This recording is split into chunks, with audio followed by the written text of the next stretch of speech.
All right, and welcome back to another episode of Who's Lifting Today.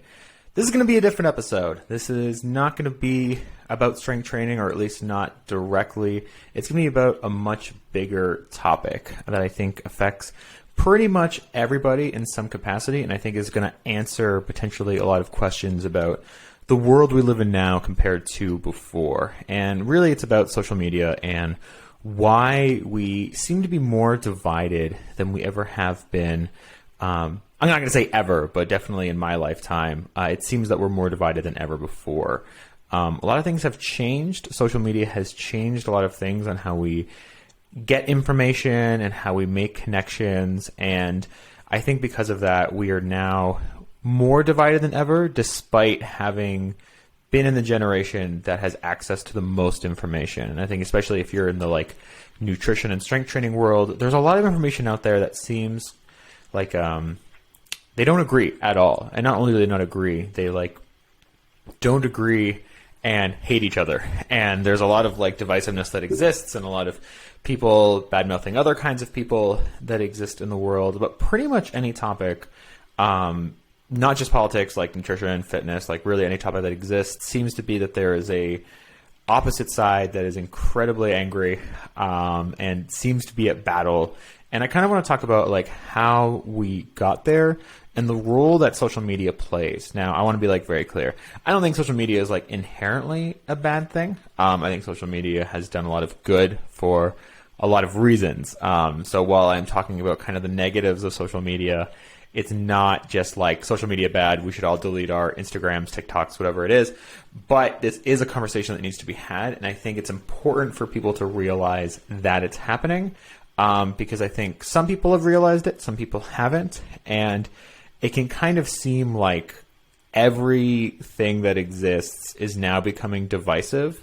And we're, again, not ever, because there's been pretty outrageous things that have happened in the past that made us even more divisive. But we seem to be pretty divided for this generation, probably the most in a lot of people's listeners' lifetimes. And I kind of want to talk about how we got there and, maybe some silver linings at the end on what we could potentially take from this and go from there.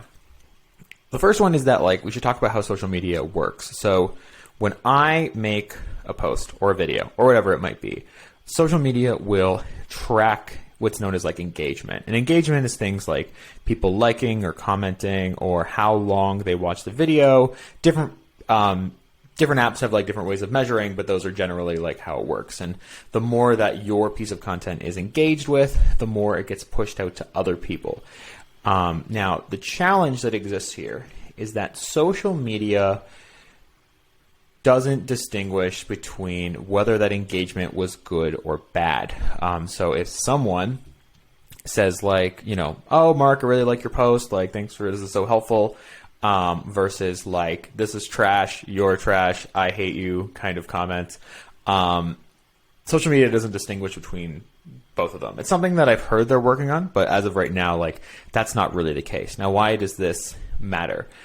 Because negative comments are much easier to get on scale than positive comments. And this is why a lot of the most viral videos, the reason they go viral is because people are hating on them so much or disagreeing with them so much, and that it is much easier to get a negative comment or a negative comment or someone refuting it or whatever it might be than a whole bunch of super positive comments. Those comments exist, but those are harder to get en masse than negative comments. And that's why you'll see for anyone who's been on YouTube or TikTok or Instagram, that a lot of the most viral content is going to be stuff that people really don't like or really disagree with. And this has actually become a strategy now for a lot of creators online. I'm not going to call anybody out, but I have friends who have decided to kind of go this route on trying to be as controversial as possible, because it is way easier to get negative comments than it is to get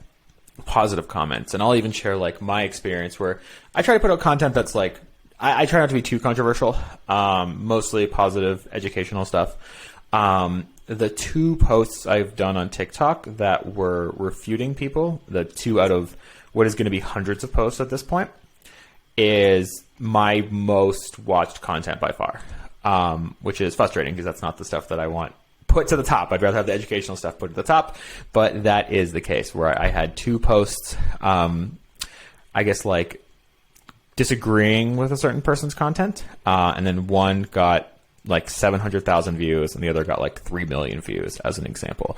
And the reason that happened was because it was all negative comments. I got so much hate for those periods of time. It was like unreal. Interesting times. But so one thing that's important to understand is that like if you're using social media to learn, the drama stuff, the controversial stuff gets pushed to the front. And so it creates more division because the people who both agree and don't agree with that post are going to be there. And that's going to be like the loudest voices heard. The voices about like meeting in the middle or like finding common ground, those don't really go very far. I've done those posts before. The people who do see them appreciate them, but it's really not like how social media, meeting in the middle doesn't make for good, interesting content. Like people want the drama and people want the controversial stuff. And it just gets way more engagement. So if you're wondering like, why is my social media feed always like negative stuff or like crazy things? That's why. That's like, it's straight up like how the algorithms work. And that's like something to keep in mind. The second thing that I think is important to understand is that how we learn now is 30-second clips. It's very short form content. YouTube has YouTube Shorts. TikTok has their, they're always short form. Instagram is doing like short form reels now. And why this matters is that some of the things that we talk about actually have like a lot of nuance on the back end. But we can only be so nuanced in 20 seconds as like kind of an example. And the problem that exists here is that like sometimes people will say things that sound really controversial, but if you actually talk to them and what they're all about, it's actually not as controversial as it might sound. I've definitely been, this has happened to me for sure, where I've seen someone's 20-second clip and I'm like, that was a wild take. And then I'll see them on like a 20, 30-minute, 1-hour podcast and actually listening to them further explain what they meant is actually like, oh, this isn't like that crazy. Like maybe I disagree, but only a little bit now, as opposed to before where I was like, this is like straight up misinformation. And part of that is just like, I have 20 seconds to put out the best information that I can. I try to be as nuanced as possible, but I'm going to miss things. There are going to be certain exceptions that exist to that rule, no matter like how well I'm trying to be part of it. And so that's something to keep in mind is that like when you're learning things online, 20, 30 seconds, like if someone's going to ask me the question, like, how do you get stronger? Like I've done hundreds of podcast episodes on that topic. Like, and so if I'm going to make a TikTok about it or like a reel, it's just not going to be as nuanced, unfortunately. And that's just like kind of like where we're at with social media. A good example of this is that sometimes opposing views actually do mean the same thing, but they are catering to their specific audience that needs like specific guidance. Now I'm going to try and explain what I mean by that. There can be one poster or like one creator who says like, you don't work hard enough, you need to work harder. There can be someone else who says you are too hard on yourself, and you don't need to, you can be okay with rest days, kind of the approach that I take.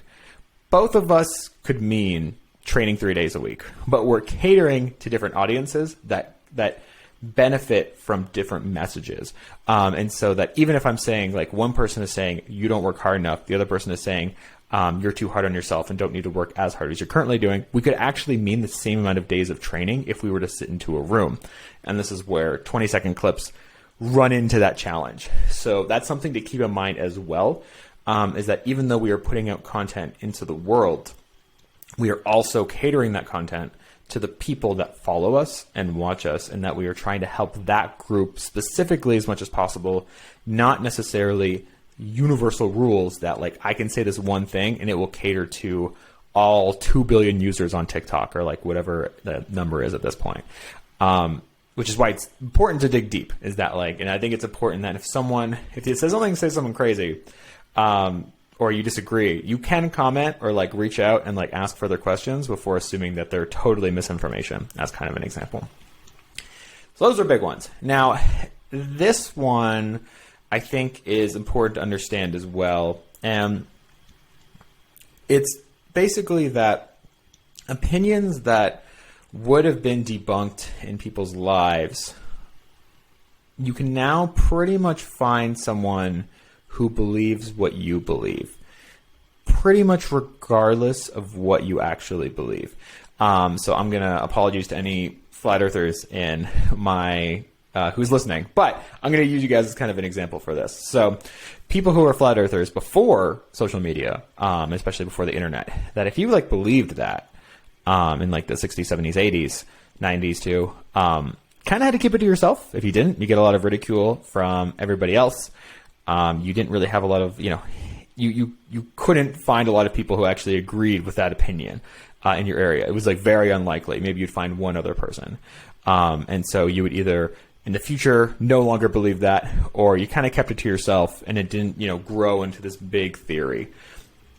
Now, flat earthers can easily find each other. I can just type flat earther on Facebook, Instagram, YouTube, like whatever it is. And I'm going to find people who already believe what I believe. And this is true for like any topic. Like I'm using flat earthers as an example, but like basically whatever you currently believe is going to be, there's a group out there with 10,000 people who also agree with that and are going to validate that opinion. And that we know that when people are looking for content, they're not really looking for like things to debunk their current beliefs. They would much rather click on something that validates what they currently believe as opposed to like clicking on content that is constantly challenging their current beliefs. And people can change their minds. It's just not like the thing that people will go to directly. I'm much more likely to click on content that is, weight neutral or about strength training than content that is, weight loss focused and also is, strength training is the worst as like kind of an example. Like I'm less likely to click on that as kind of an example because that's my personal interests. So that's something that I think is like very unique, is that like regardless of your thoughts, you can find someone who agrees with what you agree with. And these groups give a lot of validation. They give a lot of support. And if you have a weird opinion, you probably don't have a lot of support. So this is like a new, exciting thing to have in your life. So I think that's something to keep in mind as well, is that it's very easy to fall into these groups because they treat you so much better than like maybe what you've had before. And this is true for like all diets, like the keto diet, vegan diet, carnivore. This is true for all strength training styles, where there are groups about like why German volume training is like the best training ever, or why powerlifting is the best or the worst, or like whatever it might be. And this exists pretty much on any topic that you believe in. And that is important to understand, that it's easier to fall into those groups than to find the groups that totally disagree with you, as an example.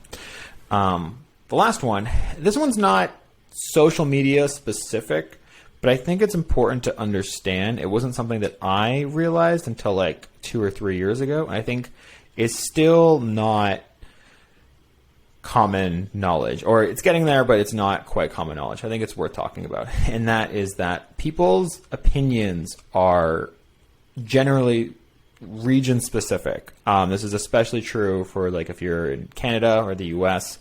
It's true in other countries too, but to like a lesser degree, where and we're going to get a little political here, so bear with me for like the next 3-4 minutes. But there are no red-blue states that exist, despite like what the maps tell you, and like always talking about Texas being a red state or California being a blue state. There aren't really states that are hard red or hard blue. There are very liberal cities and there are very conservative rural areas. What makes a state conservative is that they have smaller cities, and that the cities don't represent as much of that population. And that's something that's important to keep in mind, is that you go to California, there's actually a lot of people who are conservative. They just don't live in the main cities.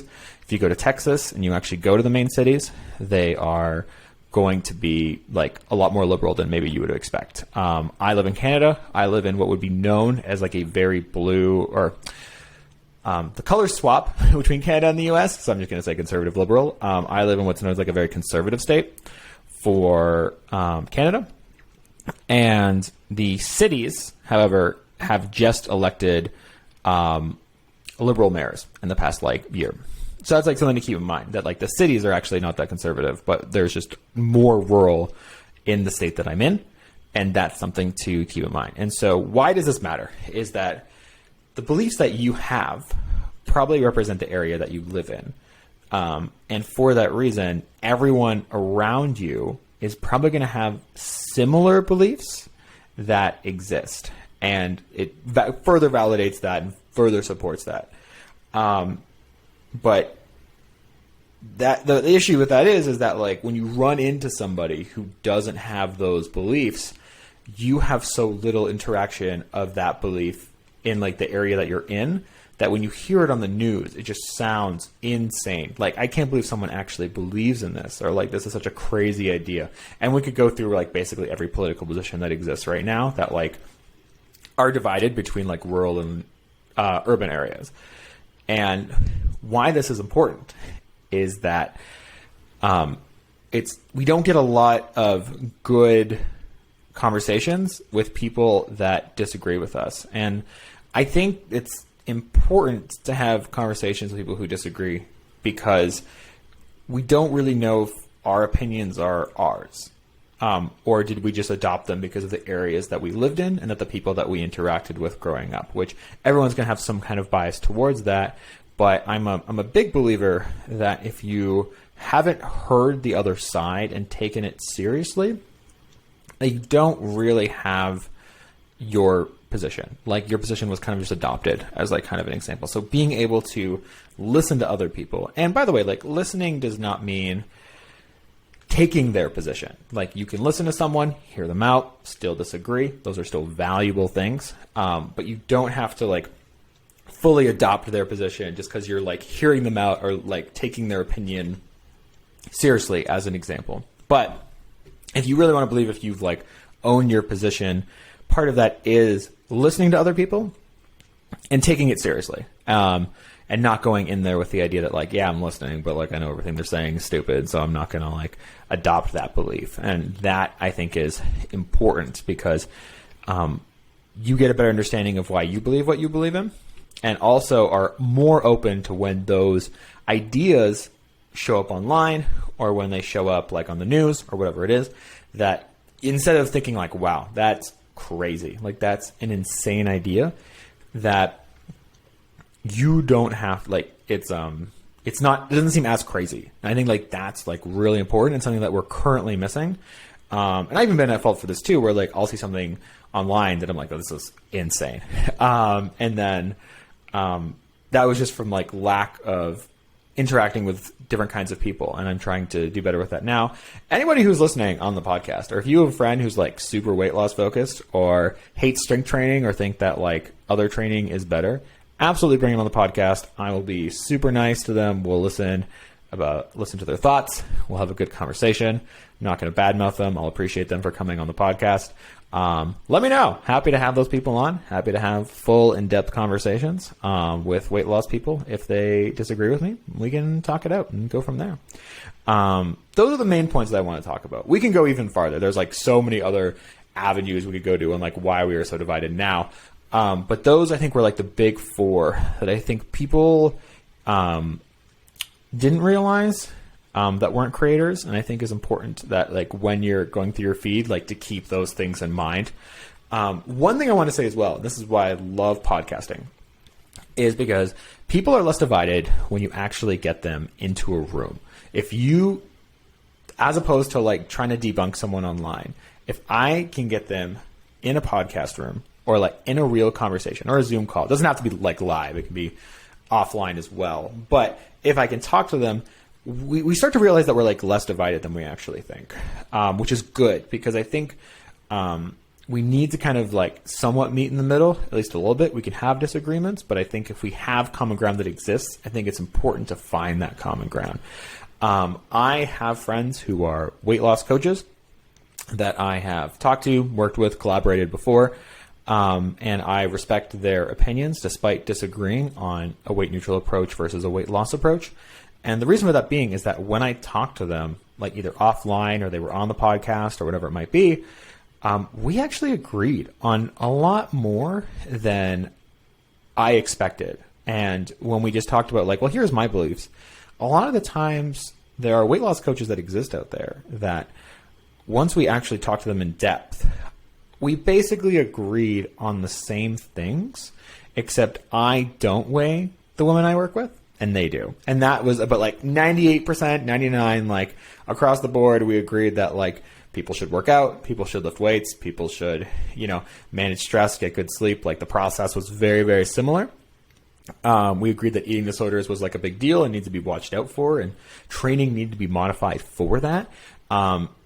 That's a huge deal. Like, and so I think it's good. And this is why I really like podcasts, because like, if I have someone who like, we have different opinions, I can just talk to them and like, hey, like, is this actually what you mean? Like, can we elaborate on this? Or like, this is where I see that going wrong, and maybe they'll agree with that or disagree with that, but we can have like a real conversation that is a little more raw than someone on like debunking someone on TikTok through like a Stitch, or like on Reels bashing other people for their opinions. I just want to talk to them directly. And I think this is where podcasts really shine compared to like other avenues of social media, is that like we can find that common ground. We can talk about the nuance. We can at least start to understand where they are coming from. And that is such a valuable tool in 2022 that I don't think other platforms are doing as good of a job. It's getting better, somewhat depending on the platform, but we're not there yet, as kind of an example. Kind of a different topic today. A lot more about just like the world we live in, than just about like straight strength training. But I feel like if you're on social media, these are things you have to know as you are consuming them, because if you don't, one, it makes your social media experience way worse. But also it'll make you a lot more divided amongst like just your fellow citizens and other people. And at the end of the day, we have common ground.